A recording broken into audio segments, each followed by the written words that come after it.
السلام عليكم ورحمة الله وبركاته. الحمد لله نحمده ونستعينه ونستغفره ونؤمن به ونتوكل عليه ونعوذ بالله من شرور أنفسنا ومن سيئات أعمالنا. من يهده الله فلا مضل له ومن يضلله فلا هادي له. ونشهد أن لا إله إلا الله وحده لا شريك له. ونشهد أن سيدنا ونبينا ومولانا محمدا عبده ورسوله صلى الله تعالى عليه وعلى آله وأصحابه وبارك وسلم. أما بعد فأعوذ بالله من الشيطان الرجيم. بسم الله الرحمن الرحيم. ومن الناس من يشتري لهو الحديث ليضل عن سبيل الله بغير علم ويتخذها هزوا أولئك لهم عذاب مهين. وقال رسول الله صلى الله عليه وسلم: كلكم راع وكلكم مسؤول عن رعيته، أو كما قال النبي صلى الله عليه وسلم. صدق الله مولانا العظيم وصدق رسوله النبي الكريم، ونحن على ذلك من الشاهدين والشاكرين، والحمد لله رب العالمين. اللهم صل على محمد وعلى آل محمد كما صليت على إبراهيم وعلى آل إبراهيم إنك حميد مجيد. اللهم بارك على محمد وعلى آل محمد كما باركت على إبراهيم وعلى آل إبراهيم إنك حميد مجيد. الحمد لله। মহান রব্বে কারীমের দরবারে অসংখ্য অগণিত শুকরিয়া, যে মহান রব্বুল আলামিন আমাদেরকে দুনিয়াবি সমস্ত ঝামেলা থেকে ফারেক করে, দুনিয়াবি সমস্ত কাজকাম থেকে মুক্তি দিয়ে মহান রব্বে কারীমের ইবাদতের জন্য তার মসজিদে আসার বসার তৌফিক দান করেছেন। এই জন্য আমরা সকলেই অন্তরের অন্তঃস্থল থেকে প্রাণ খুলে মন ভরে মনকে উজাড় করে কালিমাতুশ শুকর আদায় করি আলহামদুলিল্লাহ। আমাদের মাঝে উপস্থিত রয়েছেন আপনাদের এই মসজিদের সম্মানিত ইমাম ও খতিব সাহেব দামাত বারকাতুহুম। আমাদের মাঝে উপস্থিত রয়েছেন আমাদের ঐতিহ্যবাহী মানরা মাদ্রাসার সম্মানিত মুহতামিম হযরত মাওলানা সিদ্দিকুর রহমান সাহেব দামাত বারকাতুহুম আলিয়া। আমাদের মাঝে উপস্থিত রয়েছেন আপনাদের এই এলাকারই কৃতি সন্তান, আমাদের সকলেরই গৌরব হযরত মাওলানা মুফতি জামাল উদ্দিন সাহেব দামাত বারকাতুহুম আলিয়া। মোহতারাম হাজিরিন, আমি আপনাদের সম্মুখে কোরআনুল কারীম থেকে সূরা লুকমানের 6 নম্বর আয়াত তিলাওয়াত করেছি। এবং আল্লাহ রসুল সাল্লাল্লাহু আলাইহি ওয়াসাল্লামের অসংখ্য অগণিত হাদিস থেকে একটি হাদিস আপনাদের সামনে তেলাওয়াত করেছি। তেলাওয়াতকৃত আয়াত এবং হাদিসকে সামনে রেখে আল্লাহ তাআলা তৌফিক দিলে কিছু কথাবার্তা আপনাদের সামনে বলার চেষ্টা করব। ওয়া তৌফিকি ইল্লা বিল্লাহ। প্রথমত আল্লাহ পাক রব্বুল আলামিন কোরআনুল কারীমের মধ্যে ঘোষণা করেন, ওয়া মিনান নাস, মানুষদের মধ্য থেকে কিছু মানুষ। হযরত উলামায়ে কেরাম জানেন এখানে এই মিমটা ব্যবহৃত হয়েছে মিমে তাবঈজ হিসাবে, অর্থাৎ কিছু কিছু মানুষ, লোকদের মধ্য থেকে কিছু লোক। মাইয়াশতারি লাহওয়াল হাদিস, লাহওয়াল হাদিসকে ক্রয় করে। এই লাহওয়াল হাদিসের ব্যাখ্যায় পরে আমি আসতেছি। লাহওয়াল হাদিস কি জন্য ক্রয় করে? লিয়ুদিল্লা আন সাবিলিল্লাহি বিগাইরি ইলমিন ওয়া ইয়াত্তাখিযাহা হুজুয়া। আল্লাহ তাআলার রাস্তা থেকে, আল্লাহ তাআলার দিন থেকে, আল্লাহর পথ থেকে মানুষকে বিমুখ করার জন্য। তারা এই কাজ কেন করে? তাদের এই ব্যাপারে ইলম নাই। শুধু তাই নয়, ওয়া ইয়াত্তাখিযুহা হুজুয়া, এই লাহওয়াল হাদিসকে তারা গ্রহণ করে রং তামাশার মাধ্যম হিসাবে। পরিণাম কি? উলাইকা লাহুম আযাবুম মুহিন। যারা এই লাহওয়াল হাদিসকে ক্রয় করে কোরআন থেকে মানুষকে দূরে সরানোর জন্য, সুন্নাহ থেকে দূরে সরানোর জন্য, আল্লাহ থেকে দূরে সরানোর জন্য যারা এই কাজ করে এবং রং তামাশাকে তারা গ্রহণ করে, তাদের পরিণাম হলো তাদের জন্য যন্ত্রণাদায়ক শাস্তির ব্যবস্থা আল্লাহ তাআলা করেছেন। এই আয়াতের মধ্যে তিনটা অংশ, ছোট্ট একটা আয়াত, অংশ হইল তিনটা। ওয়া মিনান নাসি মাইয়াশতারি লাহওয়াল হাদিস, এই একটা অংশ।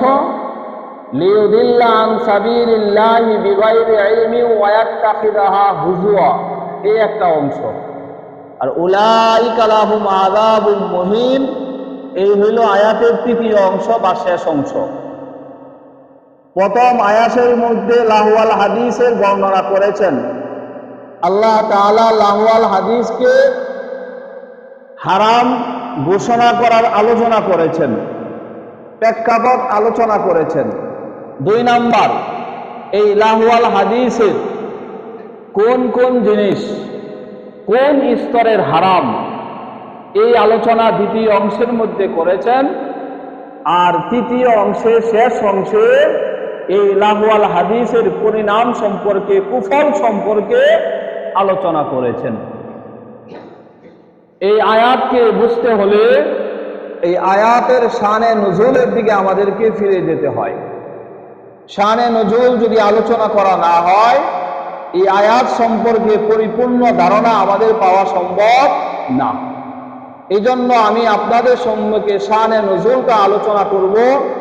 আশা করি আপনারা সকলেই খেয়াল করে মনোযোগ সহকারে শ্রবণ করবেন।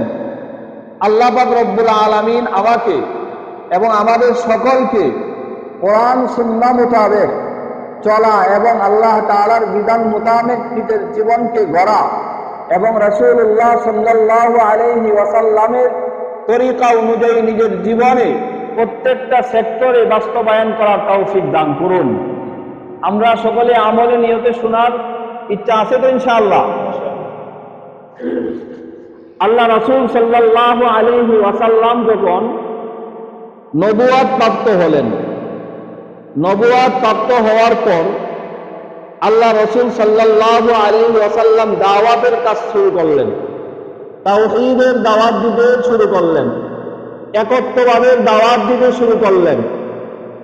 তোমরা তাওহীদকে গ্রহণ করো, একত্ববাদকে গ্রহণ করো, আর বহুত্ববাদকে তোমরা বর্জন করো। একত্ববাদের দাওয়াত গ্রহণের, আর বহুত্ববাদের দাওয়াত হলো বর্জনের।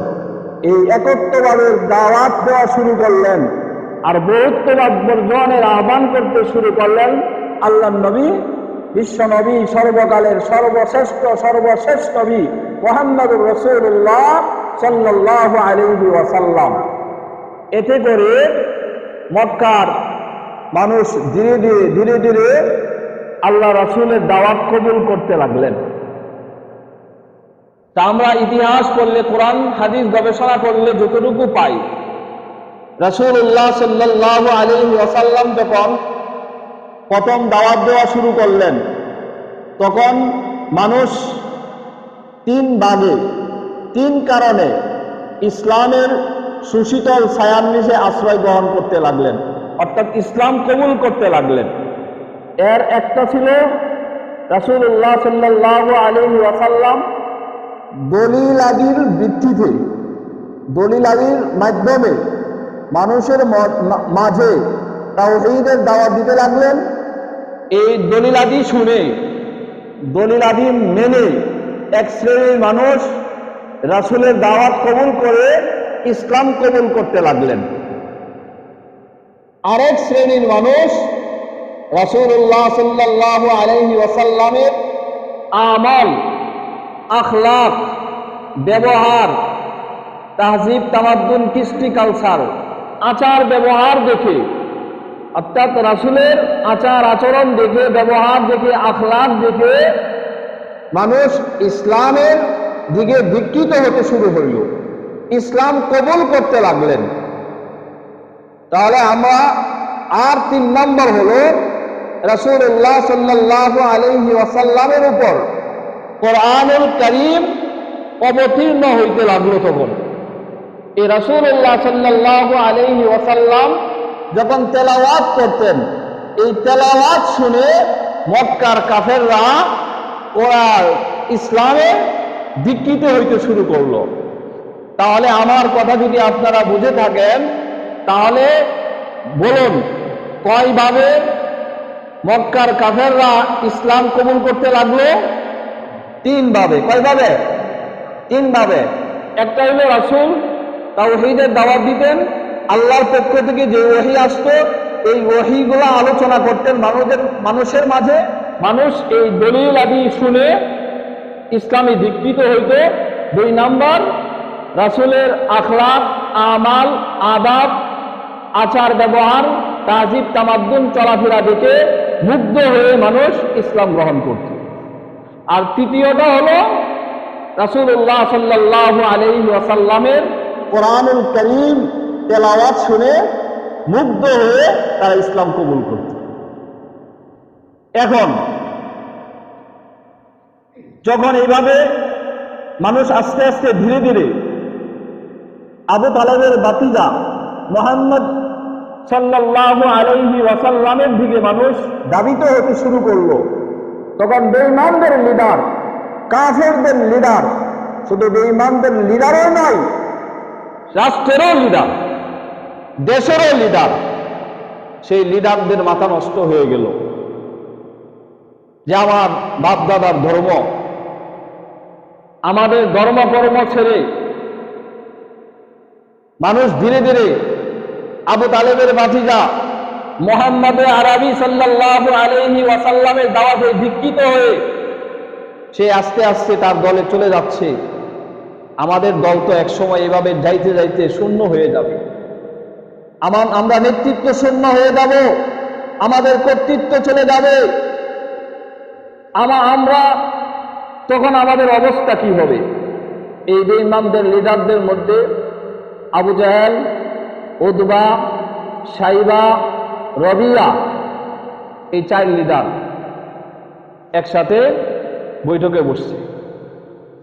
একসাথে বৈঠকে বৈশা পরামর্শ করলো কি করা যায়, এই মুহাম্মদ থেকে, মুহাম্মদের ধর্ম থেকে মানুষকে কিভাবে বিরত রাখা যায়। লম্বা বৈঠক করলো, পরামর্শ করলো, পরামর্শে ফাইসালা এটা হলো আজকে থেকে আমাদের রাষ্ট্রে আইন চালু করে দিতে হবে যে আজ থেকে মুহাম্মদ সাল্লাল্লাহু আলাইহি ওয়াসাল্লামের এই মুহাম্মাদের তেলাওয়াত আর কেউ শুনতে পারবে না। আর আজকে থেকে আইন বিল পাস, মুহাম্মাদের তেলাওয়াত আর কেউ শুনতে পারবে না। যেহেতু তার তেলাওয়াত শুনলেই মানুষ ইসলাম ধর্মে দীক্ষিত হয়, আমাদের দল থেকে তার দলে চলে যাচ্ছে, কি আইন করলো? তেলাওয়াত আর শোনা যাবে না। এখন আল্লাহ নবী সাল্লাল্লাহু আলাইহি ওয়াসাল্লামের তেলাওয়াতের মধ্যে একটা আকর্ষণ ছিল কিনা? হ্যাঁ, অনেক আকর্ষণ। আল্লাহ রাসূল সাল্লাল্লাহু আলাইহি ওয়াসাল্লাম বিশেষ করে যখন রাতের শেষ রাতে কিয়ামুল লাইল করতেন, তাহাজ্জুদের নামাজ আদায় করতেন, তাহাজ্জুদের নামাজে তিলাওয়াত করতেন, প্রায় সময় হাদিস শরীফে পাওয়া যায় সূরা ইয়াসিন, সূরাতুর রহমান তিলাওয়াত করতেন। তখন আবু জাহেল, উতবা, সাইবা, রবিয়া তারা এই পরামর্শ করল যে আমরা আইন তো জারি করলাম, দিনের বেলা আর কেউ যাবে না, যতক্ষণ আমরা সজাগ থেকে কেউ যাবে না। কিন্তু সমস্ত মানুষ যখন গভীর ঘুমে অচেতন হয়ে যায়, সবাই যখন ঘুমিয়ে যায়, তখন তো সমাজ নীরব নিস্তব্ধ থাকে। আমরা তখন গিয়া মুহাম্মদ সাল্লাল্লাহু আলাইহি ওয়াসাল্লাম যখন এই খেজুর গাছের ভাঙ্গা ঘরে যখন তিলাওয়াত শুরু করবে নামাজের মধ্যে, তখন মুহাম্মদও টের পাবে না, আমার জাতিও টের পাবে না, কোনো মানুষও টের পাবে না। আমরা চারজন মুহাম্মদের আড়াল হয়ে এই মসজিদের চার কোনায়, এই ঘরের চার কোনায় চারজন দাঁড়িয়ে দাঁড়িয়ে আমরা তেলাওয়াত শুনি। দেখছেন নি অবস্থা? লিডাররা আইন করলো কি আর লিডাররা করে কি? এভাবে একদিন, দুই দিন, তিন দিন শুনতে লাগলো। এই তেলাওয়াত শুনে এই বেঈমানরা, এই বেঈমানদের লিডাররা আত্মতৃপ্তি লাভ করে, ঈমান আনে না কিন্তু আত্মতৃপ্তি লাভ করে। এভাবে শুনতে শুনতে একটা অভ্যাসে কি হয়ে গেছে? পরিণত হয়ে গেছে। এদিক দিয়ে প্রতিদিন যদি পরিবার পরিজন ছাইরা, ঘর বাড়ি ছাইরা একটা মানুষ যদি ঘর থেকে প্রতিদিন একই সময় বের হয়ে যায়, কি কন জানার বাকি থাকে? হ্যাঁ, এই ঘরের মানুষ বলবে ওই ঘরের কাছে যে আমার স্বামী তো ডেলি উঠতে জায়গা, আমার বাবা ডেলি এই সময় রাত্রেবেলা কই জানি যায়। এইভাবে এক দুই কান হইতে হইতে শেষ পর্যন্ত খবর পাওয়া গেল, জানা গেল যে চাইল্ড লিডার আমাদের এলাকাবাসীকে, সমাজবাসীকে, দেশবাসীকে মুহাম্মাদের কোরআন তেলাওয়াত শুনতে নিষেধ করে তারাই কি করে চুপে চাপে শেষ রাতে তেলাওয়াত শুনতে চলে যায়। যখন আলোচনা সমালোচনা শুরু হয়ে গেল, সবার মধ্যে জিনিসটা প্রকাশ হয়ে গেল, প্রকাশ হয়ে যাওয়ার পর আবার লিডাররা বসলো, লিডাররা আবার বসলো যে কি করা যায়। আমরা তো কথা দিয়ে আমরাই কথা রাখি নাই, আমরা নিষেধ করে আমরাই কি করলাম? এই কাজ করে ফেললাম। অতএব আজকে থেকে নতুন আইন, কি আইন? আজকে থেকে আমরা আর যাব না, আমরা কেউ যাব না, চারজনের একজনও যাব না মুহাম্মাদের তেলাওয়াত শুনতে। বাস আইন করা হলো যে আমরা আবার দ্বিতীয়বারের মতো দেশে আইন চালু করলাম, আজকে থেকে মুহাম্মাদের তেলাওয়াত আর কেউ শুনতে পারবে না, আমরাও শুনবো না। এখন রাতে যখন ঘুম গেল একদিন দুই দিন, এখন এই যে একটা অভ্যাসে পরিণত হয়ে যাওয়ার কারণে ঠিক সময়েই ঘুম ভেঙে যায়। আবু জাহেলের ঘুম ভাঙে, উতবা, সাইবা, রবিয়া সবারই ঘুম ভাঙে। একবার উঠে, একবার বসে, একবার ঘরের বাইরে যায়, একবার ভিতরে যায়, মনের মধ্যে ছটফট ছটফট করে যে মুহাম্মাদের তেলাওয়াত না শুনলে মন আত্মতৃপ্তি লাভ করবে না। এখন একটা অঙ্ক করতে লাগলো। আবু জাহেল কয়, আইন তো করছি ঠিক আছে, কিন্তু আমার চারজনে একজনও তো যাবে না, আমি একা গেলে তো সমস্যা নেই, তাহলে ওই তিনজনও জানবে না আর কেউ জানবে না, আমি যাই। এইভাবে সবার মনের মধ্যে একটা পেরেশানি, এই সবার অঙ্ক একই মিলে গেছে গা। আবু জাহেল ভাবলো আমি গেলে আর কেউ যাবে না, কেউ দেখবে না। উদ্বাও মনে করলো আমি যাই, আমি একাই যাবো, আর কেউ যাবে না, কেউ দেখবে না। সাইবাও একই মনে করলো, রবিয়া একই চিন্তা ভাবনা করলো। শেষ পর্যন্ত এক এক করে সবাই চলে গেল, 4 জন চলে গেল তেলাওয়াত শোনার জন্য। শেষ পর্যন্ত কি ব্যাপার, আবু জাহেল উদ্বারে কয় তুমি আইছো কে, উদ্বা কয় তুমি আইছো কে, সাইবা রবিয়ারা কয় তুমি আইছো কে, রবিয়া সাইবারা কয় তুমি আইছো কে। মানে কারো কাছে কোনো উত্তর নাই। আল্লাহু আকবার। শেষ পর্যন্ত আবার বসলো 4 জন, যে এইভাবে চলতে পারে না, এভাবে চলা যায় না।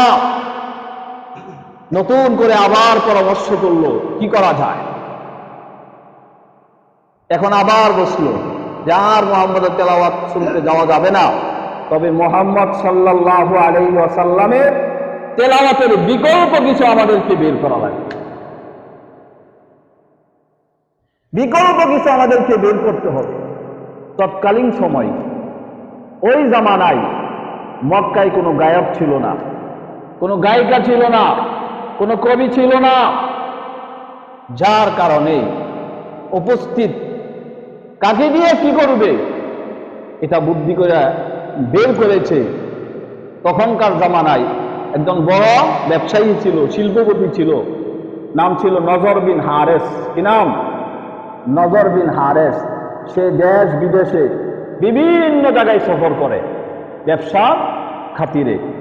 ব্যবসা করতো বড় ব্যবসায়ী, এই ব্যবসার খাতিরে দেশ বিদেশ ভ্রমণ করতো কে?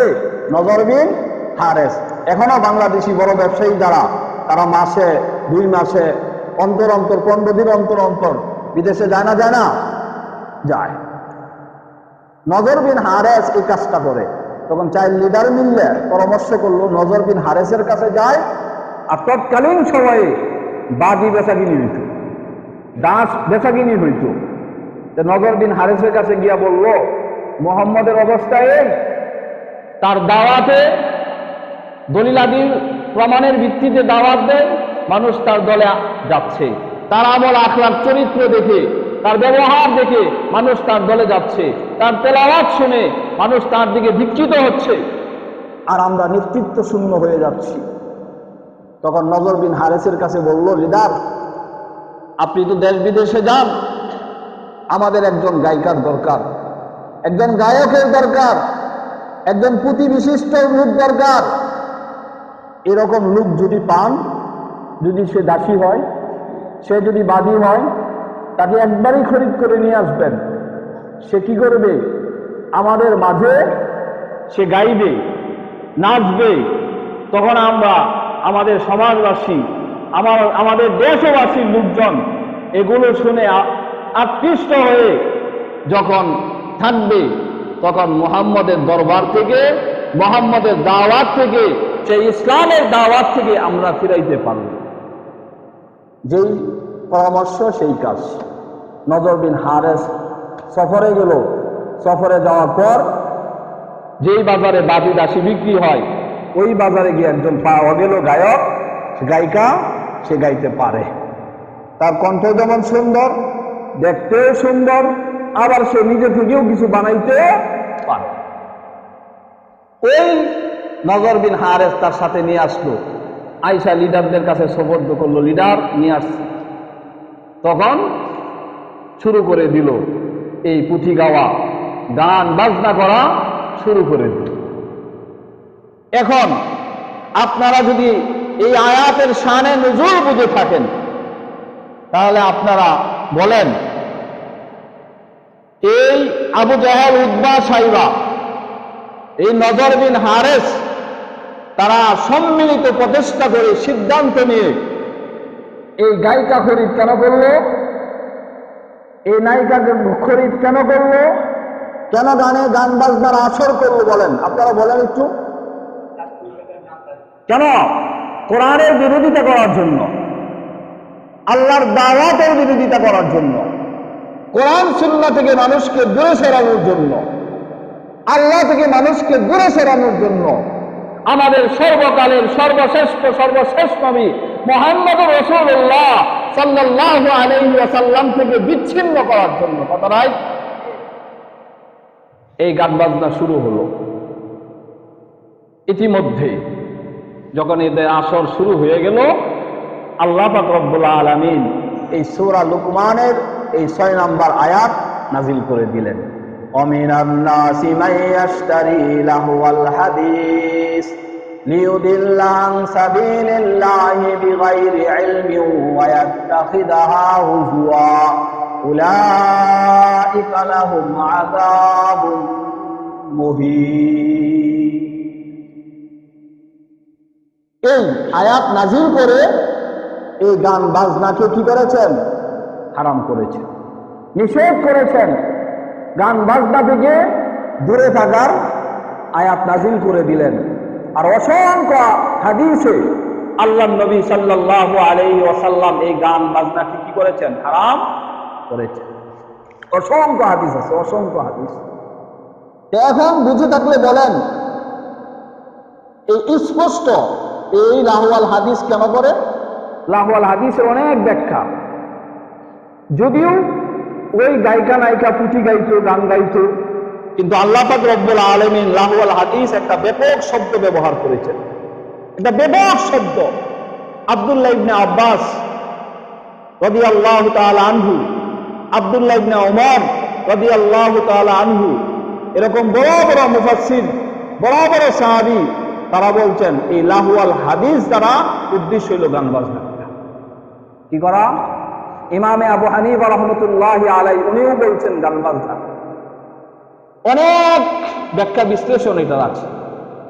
এর মধ্যে দুইটা জিনিস, লাহওয়াল হাদিস খরিদ করার দুই অর্থ এক মুফাসসির লিখেছেন। একটা হলো লাহওয়াল হাদিস দ্বারা উদ্দেশ্য হলো গান বাজনার যন্ত্রপাতি, গান বাদ্যের যন্ত্রপাতি ক্রয় করা, এক নাম্বার অর্থ। দুই নাম্বার অর্থ হইল গান বাদ্যের উপকরণ, অর্থাৎ যেটার মাধ্যমে গান বাদ্য করা হয় ওই জিনিসটা ক্রয় করা। গান বাদ্যের যন্ত্রপাতি বলতে কি বোঝায়? আপনার এটা বক্স হতে পারে, এটা একতারা দুতারা আছে না, এগুলা হইতে পারে। তারপরে এই যে বিভিন্ন বক্স টিপাটিপি করে, এগুলা হতে পারে। এই সমস্ত জিনিস ক্রয় করা একটা উদ্দেশ্য। দ্বিতীয় উদ্দেশ্য হলো এটার যে মাধ্যম, যার মাধ্যমে এগুলো দেখা যায়। যেমন বর্তমান জামানায় কম্পিউটারের মাধ্যমে গান বাদ্য দেখার অপশন আছে না নাই? ল্যাপটপের মাধ্যমে গান বাদ্যের দেখার সুযোগ আছে না নাই? মোবাইলের মাধ্যমে, ট্যাপ রেকর্ডারের মাধ্যমে গান বাদ্যযন্ত্র শোনার সুযোগ আছে না নাই? এইগুলো এখন কেউ যদি সরাসরি এই মোবাইল খরিদ করে, সে কি করবে? গান বাদ্য শুনবে, গান বাদ্য করবে, নাটক শুনবে, সিনেমা শুনবে। তার জন্য এই মোবাইল খরিদ করা হারাম। এই মোবাইল খরিদ করা কি হারাম। যুবকরা ভালো করে শুনো, শুধু গান বাদ্য করার জন্যই বা সামান্যতম যদি ইচ্ছা থাকে যে আমি মোবাইলে কথা বলবো এই জন্য কিনলাম, সেই জন্য অ্যান্ড্রয়েড সেট দরকার নাই। আমি লাইট ব্যবহার করব এই জন্য অ্যান্ড্রয়েড সেটের দরকার নাই। আমি ক্যালকুলেটর ব্যবহার করব এই জন্য অ্যান্ড্রয়েড সেটের প্রয়োজন নাই। কিন্তু এটাও আল্লাহ তাআলার একটা নিয়ামত মোবাইল। এটার দ্বারা আল্লাহ তাআলার অনেক কিছু নিয়ামতকে উপভোগ করা যায়, আল্লাহর শুকর আদায় করা যায়। কথা ঠিক না? ঠিক করা যায় না? যায় না? আপনি যদি কোরআনের অ্যাপস নামান, আপনি যদি হাদিসের অ্যাপস নামান, আমার কথাই আমি বলি, ছাত্র জামানায় অনেক কিতাবের নাম শুনছি যেগুলোর দাম 20,000, 30,000, 50,000 টাকা একটা সেটের দাম। সম্ভব হয় নাই খরিদ করা। কিন্তু এখন আল্লাহ তাআলার এই নিয়ামত ব্যবহার করে ইচ্ছা করলেই ওই কিতাব ডাউনলোড করে মোতালা করা যায়, পড়া যায়। আল্লাহর নিয়ামত কিনা? আর আল্লাহর নিয়ামত কিনা? কিন্তু এখন যুবকদের মোবাইল যদি সেট দেওয়া হয়, দেখবেন এখানে নাটক আছে, সিনেমা আছে, অশ্লীল ছবি আছে, বেগানা নারীদের ছবি আছে। কথা ঠিক না বেঠিক? এই জন্য যদি কেউ মোবাইল খরিদ করে তাহলে এই মোবাইলটা তার জন্য ব্যবহার করা হারাম। ঠিক কম্পিউটার, ল্যাপটপ বা এই জাতীয় যে জিনিসগুলো আছে এগুলো যদি আমরা এই কারণেই ব্যবহার করি, এটা লাহু আল হাদিসের মধ্যে, লাহু আল হাদিসের অন্তর্ভুক্ত হয়ে যাবে। তো এখন আমাদের এই গান বাজনার এই যে শুরু হয়েছে, শুরু কে করেছেন? আবু জাহেল করেছেন, উতবা, সাইবা, রবিয়া, নজর ইবনে হারেস, তারা শুরু করেছেন। এখন যারা বর্তমান সময়ে ওই কাল থেকে শুরু করে আজ পর্যন্ত এবং কিয়ামত অবধি যারা এই গান বাজনা চালু করবে, এই গান বাজনার পক্ষে থাকবে, এই গান বাজনার অনুষ্ঠানে শরীক হবে, গান বাজনার অনুষ্ঠানে শরীক হওয়ার কয়েকটা সিস্টেম। একটা সিস্টেম হলো আপনি সরাসরি গান বাজনার উদ্যোক্তাদের, আহ্বায়কদের একজন হলেন, অথবা গান বাজনা শুনে গিয়ে আপনি শরীক হলেন, অথবা যারা গান বাজনা শুনল তাদের কিছু খরচপাতি হয়, এই খরচের মধ্যে আপনি 100-200 টাকা দিয়ে, 1000 টাকা দিয়ে আপনি শরীক হলেন, তাহলেও আপনিও এই লাহু আল হাদিসের অন্তর্ভুক্ত হয়ে গেলেন। আর আপনারা যারা প্রথমে আসছেন, শুরুতেই আপনারা শুনলেন এই আয়াতের শানে নজুল। এই আয়াতের শানে নজুল থেকে এটাই প্রতীয়মান হয় যে কোরআন থেকে বিচ্ছিন্ন করার জন্য, কোরআন থেকে দূরে সরানোর জন্য, আল্লাহ থেকে দূরে সরানোর জন্য মূলত এই গান বাজনার আসর শুরু করেছেন আবু জাহেল উতবা সাহেব। এখন যারা আমরা এই গান বাজনার পক্ষে থাকি তাহলে আমরা তাদের অনুসারী হইলাম কিনা? কথা বলেন না কেন? আমরা তাদের অনুসারী কিনা?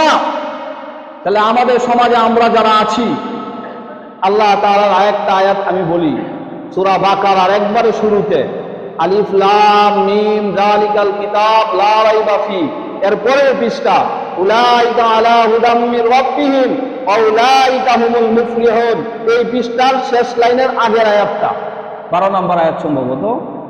ওয়া ইযা লাকুল্লাযীনা আমানু ক্বালু আমান্না ওয়া ইযা খালাউ ইলা শায়াতিনিহিম ক্বালু ইন্না মাআকুম ইন্নামা নাহনু মুস্তাহজিউন।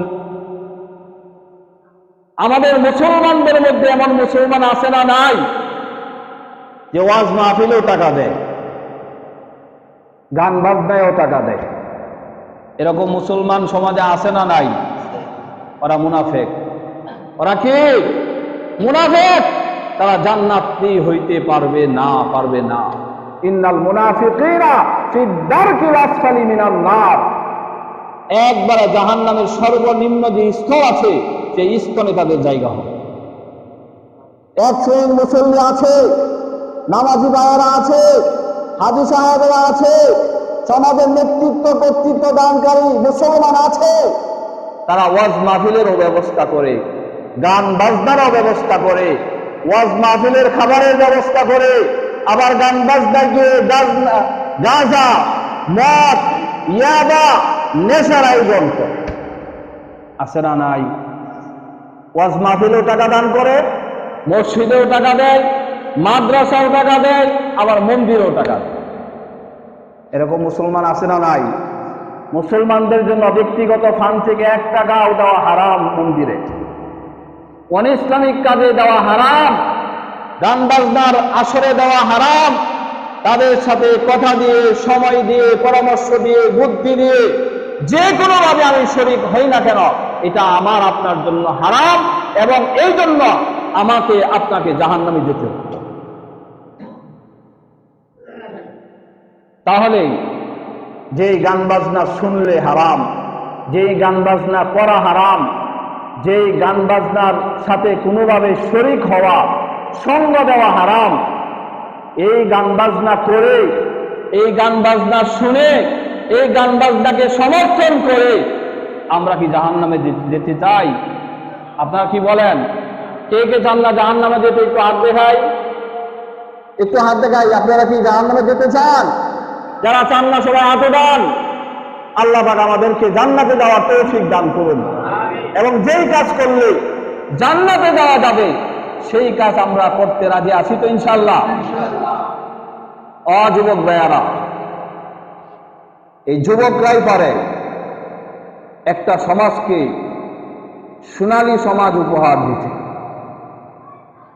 যুবক ভাইয়েরা, আপনার 47-এর ইতিহাস দেখেন, আপনার 52-এর ইতিহাস দেখেন, আপনার 71-এর ইতিহাস দেখেন, আপনার 13-এর ইতিহাস দেখেন, আপনার এই 25-এর ইতিহাস দেখেন। যুবকদের অবদান আছে না নাই? না, যুবকদের কারণেই পরিবর্তন সম্ভব হয়েছে। কথা কন না কে? তারপরে আপনি যদি ইসলামের হিস্টোরি দেখেন, ইসলামের ইতিহাস দেখেন, এখানেও যুবকরাই আমল পরিবর্তন করেছে। এই জন্য আলহামদুলিল্লাহ, আমি গত এক সপ্তাহ আগে বারৈপাড়া মাদ্রাসায় শ্যামলিয়া, লাখাবান, বারৈপাড়া, রাউতবুক, এই 4 গ্রামের যুবকরা একসাথে হয়েছিল।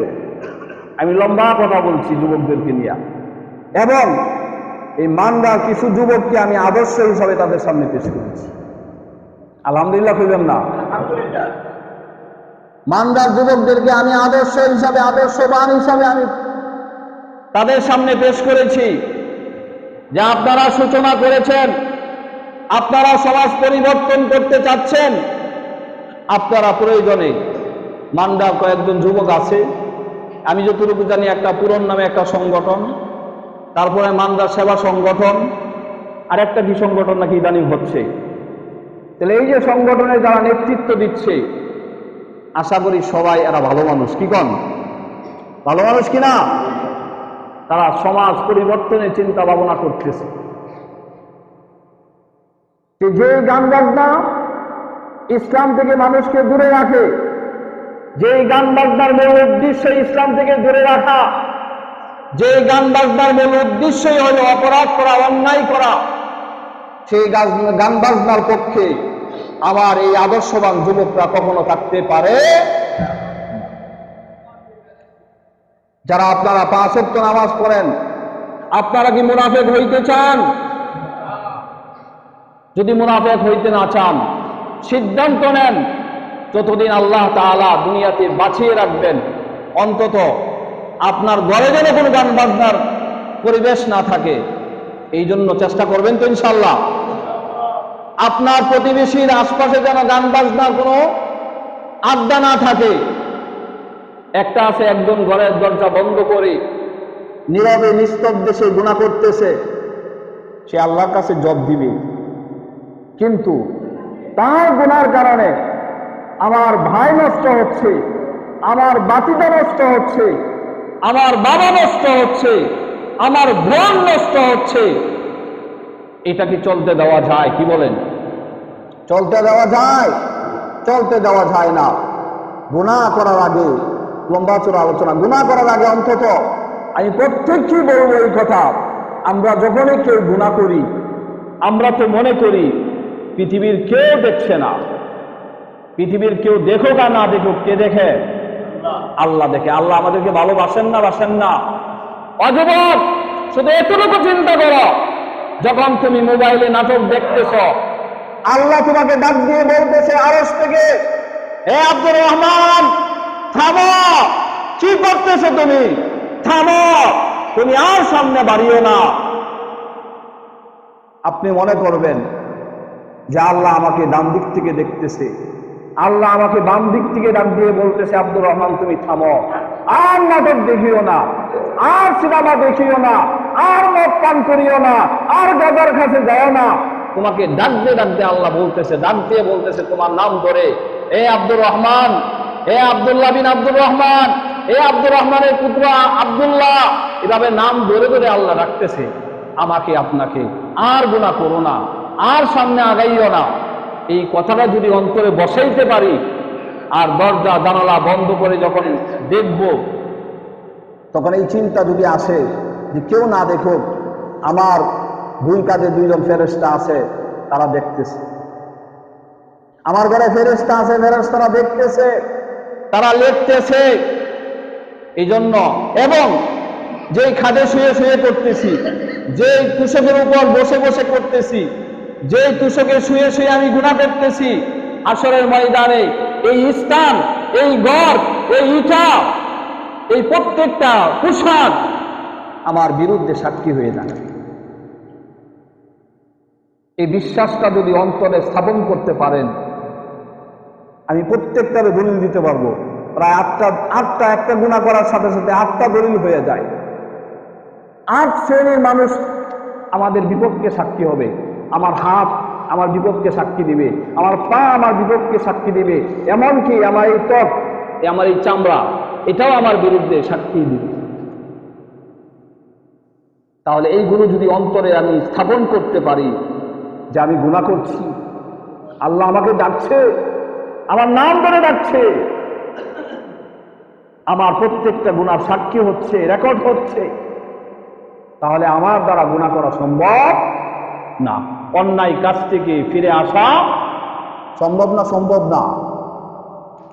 যেখানে গান বাজনার আসর হয়, মদের আসর হয়, গাঞ্জার আসর হয়, নেশার আসর হয়, আল্লাহকে হাজির নাজির জেনে আপনারা এই কথা সাক্ষী দেন যে এর দ্বারা সমাজের কি লাভ হয় বলেন? সমাজের কি লাভ হয় আপনারা বলেন, একজন বলেন যে হুজুর সমাজের এই লাভ হচ্ছে। কোনো লাভ হয়? কোনো লাভ হয়? ক্ষতি হয় কিনা? গান বাজনা হলে আশপাশের মানুষের ঘুমের ব্যাঘাত হয় না, হয় না? যে ব্যক্তি নামাজি, নামাজের ক্ষতি হয় না, হয় না? যেই ঘরে তেলাওয়াতকারী আছে তার তেলাওয়াতের অসুবিধা হয় না, হয় না? তাহলে এই গান বাজনার আসর যেখানে বসে সেখানে বিড়ি সিগারেট চলে না, চলে না? গাঁজা চলে না, চলে না?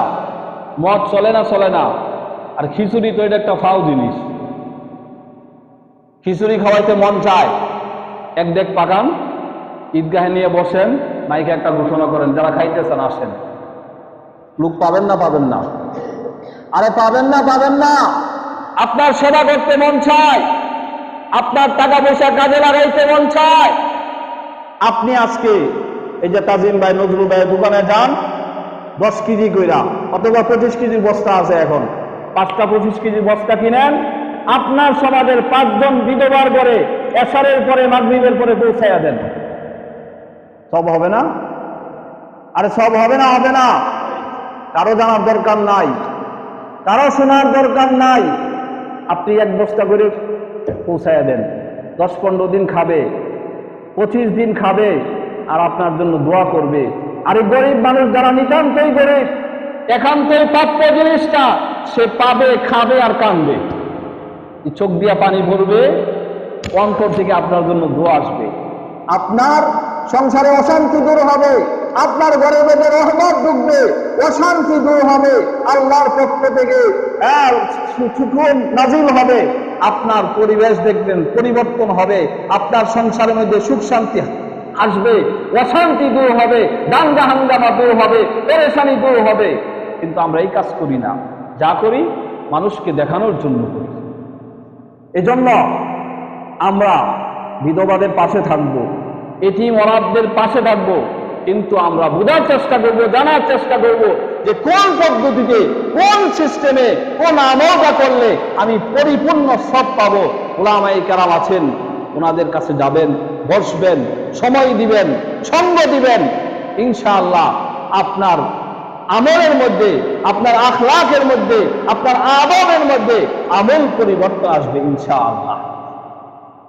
আর যদি ইসলামের নামে কোনো গান বাজনা হয়, গান বাজনা তো শুনলেন সরাসরি হারাম। গান বাজনা এটার মূল থিওরি হইল, মূল ইচ্ছাই হইল কোরআন থেকে মানুষকে দূরে রাখা। আমরা মুসলমান হিসাবে আমরা তো এটা মানতে পারি না। কি করেন? গান বাজনার পক্ষে আছেন কেউ এখানে? কেউ নাই। কারণ আমরা সকলেই গান বাজনার বিপক্ষে। আবেদন, আমরা সকলেই গান বাজনার বিপক্ষে ইনশাআল্লাহ। হাত নামান। আমরা পক্ষে নাই তো কেউ? আসেন। যদি ইসলামী জলসা হয়, ইসলামী জলসার পক্ষে সবাই আছেন তো ইনশাআল্লাহ? আচ্ছা, ইসলামী জলসা হবে, ওয়াজ মাহফিল হবে, মিলাদ মাহফিল হবে। শরীয়ত যেগুলোকে জায়েজ বলেছেন, শরীয়ত যেগুলোকে হালাল বলেছেন, যেগুলো করলে সব হয়, নেকি হয়, মানুষের মধ্যে আমল পরিবর্তন আসে, মানুষের মধ্যে আমলের জজবা আসে, এগুলো করতে আমরা রাজি আছি তো ইনশাআল্লাহ? তো এইগুলো এলাকার মেম্বার সবের নেতৃত্ব হবে, ঠিক না? ওয়াজ মাহফিল কি মেম্বারের নেতৃত্ব হবে? ইসলামী জলসা, ইসলামী অনুষ্ঠান মেম্বারের নেতৃত্ব হবে? আরে চেয়ারম্যানের নেতৃত্ব হবে? কথা বলেন না কেন? এই সমাজের যে নেতৃত্ব দেয়, কর্তৃত্ব করে, ওনার নেতৃত্ব হবে না? ধর্মীয় বুঝ, ধর্মীয় জ্ঞান, ইসলামের জ্ঞান যার মধ্যে আছে তার নেতৃত্ব হবে। কি বল? আপনার সমাজে যদি একজন আলেম থাকে, হক্কানি আলেম যারা আছেন, তাদের নেতৃত্ব হোক, আমরা সবাই চাই না? ইসলামী কোনো জলসা হবে, ইসলামের নামে কোনো কিছু হবে, এখানে ইমাম সাহেব থাকবে না, এটা হতে পারে না। কি বল? ইসলামের নামে যদি কোনো কিছু হয়, আমিও থাকবো, মুফতি জামাল ভাইও থাকবেন, এই সিদ্দিক রহমান সাহেব হুজুরও থাকবেন, এই যে মুফতি জাফর সাহেব, আল্লাহু আকবার, অনেক বড় বুজুর্গ আলেম আপনাদের এলাকার, ওনাদের নেতৃত্ব হবে, ওনাদের তত্ত্বাবধানে হবে। আমরা চাই না সবাই? আমার মেসেজ এটাই, ওলামায়ে কেরামের পক্ষ থেকে মেসেজ এটাই, যে আমরা যদি ইসলামের নামে কোনো কিছু করি, আমরা হযরত ইমাম সাহেব হুজুর দামাত বারকাতুহু এবং সমাজের যারা 5 ওয়াক্ত নামাজ পড়ে এবং বুঝবান, ইসলাম বুঝে, ইসলামের উপর চলার চেষ্টা করে, যাদেরকে আমরা বুজুর্গানে দ্বীন বলি, তাদের নেতৃত্বে, তাদেরকে সামনে রেখে আমরা করবো ইনশাআল্লাহ। আর যেটা ইসলামের নাম নাই, এটা ইসলামের পক্ষে কোনো অনুষ্ঠান না, এই অনুষ্ঠানের সাথে আমরা নাই। ঠিক আছে না কথা? এই অনুষ্ঠানের পক্ষে আমরা নাই। হ্যাঁ যুবক ভাইয়েরা, টাকা পয়সা কামাইতে অনেক কষ্ট লাগে। এই টাকা পয়সা কামাইলেও আল্লাহর কাছে জব দেওয়া লাগবে, কতটি কামাইছেন, আবার কিভাবে খরচ হইলো এটারও হিসাব দিতে হবে। ওয়ান মালিহি মিন আইনা ইকতাসাবাহু ওয়া মাযা আনফাকাহু, মানে কিভাবে অর্জন করলেন টাকা পয়সা, আবার কিভাবে খরচ করলেন, দুটোটার হিসাব দেওয়ার আগ পর্যন্ত কিয়ামতের ময়দানে এক চুল পরিমাণ সামনে আগানো যাবে না। তাহলে কামাইবেন, এটাও চিন্তা ভাবনা করে কামাইতে হবে, খরচ করবেন, এটাও চিন্তা ভাবনা করে খরচ করতে হবে। তো মূল কথা হলো, আমরা সকলেই ইসলামী যত প্রোগ্রাম হবে সব প্রোগ্রামের সাথে আমরা আছি, এবং আমরা সময় দিয়ে, বুদ্ধি দিয়ে, পরামর্শ দিয়ে, টাকা পয়সা দিয়ে আমরা কি করব? সহযোগিতা করব ইনশাআল্লাহ। আল্লাহ রাসূল সাল্লাল্লাহু আলাইহি ওয়াসাল্লামের একটা হাদিস, মান সান্না ফিল ইসলামি সুন্নাতান হাসানাতান ফালাহু আজরুহা ওয়া আজরু মান আমিলা বিহা বাদা মিন গায়রি মিন উজুরিহিম শাইউন। অর্থাৎ কেউ যদি একটা ভালো কাজ ইসলামের মধ্যে শুরু করে, তার দেখা দেখি যদি আরো 100 মানুষ তার সাথে সঙ্গ দেয়, তাহলে আল্লাহ পাক রব্বুল আলামিন খুশি হয়ে 100 মানুষকে যেই পরিমাণ সব দান করেন, প্রথম যেই ব্যক্তি আহ্বায়ক, যে ব্যক্তি এই কাজটা সূচনা করলো, চিন্তা ভাবনা করলো, এই 101 জনের সমপরিমাণ সব প্রথম জনকে আল্লাহ তাআলা দিয়ে থাকে। কথার কথা একটা উপমা দিয়ে আমার কথা শেষ করছি। মনে করেন এই যে রাস্তা, এই রাস্তার মধ্যে একটা তাল গাছ তৈরি রইল। এখন সকালে উঠে যাওয়ার পর রাত্রে ঝড় বৃষ্টি হয়েছে, গাছটা পড়ে রয়েছে। এখন সবাই বাজারে যায়, আহারে এই গাছটা পড়ে রয়েছে, কইয়া কইয়া যাইতেছে গা। এখন মনে করেন এই দিকটা জাহিদ ভাই যাইতেছে, জাহিদ ভাই কয় এইভাবে থাকলে তো হয় না, গাড়ি ঘোড়া আসবে, কোন সময় আবার কোন রুগী নিয়ে যাওয়া লাগে ঠিক নাই, এটা শুরু করি। জাহিদ ভাই 2-1টা ডাক দিল জুড়ে, এই যুবকরা আসো, ভাইয়েরা আসেন, এই গাছটা সরাই। মোটামুটি 2-4 জন একটু নাড়াচাড়া করতেছে, 2-4 জনের সরানো সম্ভব না। আস্তে করে যখন ধরা শুরু করলো, আশপাশ থেকে দেখা আর 50 জন আইসা গাছটা সরানোর কাজে শরিক হইল, 50 জনে মিললে গাছটা সরাইয়া দিল। এতে করে এই যে জাহিদ ভাই ডাক দিল, উদ্যোগ গ্রহণ করলো, জাহিদ ভাইয়ের আমল নামায় যদি 1000 সব হয়, আর বাকি 50 জন শরীক হওয়ার কারণে প্রতিজনের আমল নামায় যদি 1000 করে সব যুগ হয়, কত যুগ হলো? 50,000। আল্লাহ পাক রব্বুল আলামিন মেহেরবানি করে জাহিদ ভাইয়ের আমল নামায় 51,000 সব দান করলেন। এবং যারা পরবর্তীতে 50 জন শরীক হইল, কারো আমল নামা থেকে একটা সবও কমানো হবে না। ঠিক তদ্রুপ যারা মন্দ কাজ চালু করবে, মন্দ কাজ চালু করে মনে করেন আপনি ঘুমায় গেলেন, এন্তেকাল করলেন, এরকম দুনিয়াতে মানুষ আছে না নাই? সিনেমা হল চালু করে ঘুমায় গেল, হ্যাঁ, একটা গানের বাজনা আসর করে ঘুমায় গেছে, মরে গেছে, পরবর্তীতে তার প্রজন্ম থেকে কেউ এই জায়গার এই কাজটা চালু রাখলো, তাহলে যত গুনাহ হবে, যত গুনাহ হবে, এই কবরে শুয়ে শুয়ে গুনাহ পাইতাছে, সবকাই জারিয়া হিসাব। তাহলে মন্দ কাজও করা যাবে, মন্দ কাজ শুরু করবেন, আপনি কবরে শুয়ে শুয়ে মন্দ কাজের সেই বিনিময় পাবেন। এই জন্য আল্লাহ পাক রব্বুল আলামিন আমাদের সকলকে সব সময় ভালো কাজে অংশগ্রহণ করার তৌফিক দান করুন এবং সমস্ত মন্দ কাজ থেকে আল্লাহ পাক রব্বুল আলামিন আমাদেরকে হেফাজত করুন। আলহামদুলিল্লাহ, আপনাদের সমাজে আজকে অনেক উলামায়ে কেরাম আসছেন। এই যে গণেশ্বর থেকে মুফতি সাইদুর রহমান সাহেব, মাওলানা আবুল কালাম সাহেব, আব্দুল কাদের হালদার সাহেবের ছেলে, আরো দেখতেছি। তো আলহামদুলিল্লাহ, নামাজের পরে আশপাশের ইমাম সাহেব হুজুররাও আসবেন। আপনারা খুশি না বেজার? আরো উলামায়ে কেরাম নামাজ শেষ করে আসবেন। আপনারা খুশি না বেজার? আপনারা একটু সময় দিতে রাজি আছেন তো? ইনশাল্লাহ উলামায়ে কেরাম আসছে, এই 2 থেকে 5 মিনিট কথা বলবেন, 10 মিনিট আপনাদের সাথে একটা পরামর্শের জন্য, আর কিচ্ছু না, একটু পরামর্শ করা। এই পরামর্শতে ইনশাল্লাহ আপনারা ইনশাল্লাহ থাকতে রাজি আছেন তো? ক্ষুধা লাগবে, সবাই ক্ষুধা লাগছে, ক্ষুধার সময়।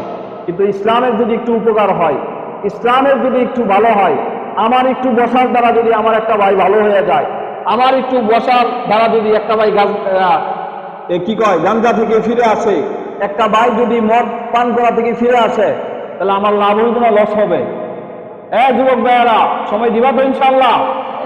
আল্লাহ পাক রব্বুল আলামিন নামাজ শেষ করে আমাদেরকে একটু সকলকে বসার তৌফিক দান করুন। ওমা আলাইনা ইল্লাল বালাগ। যারা সুন্নত করেন নাই, কাবুল আল জুমা সাহেব, যারা সুন্নত, 1 মিনিট জি বলবেন কিছু? নেন একটু বসি, একটা ধন্যবাদ সবাই। আসসালামু আলাইকুম। বিভিন্ন মাদ্রাসা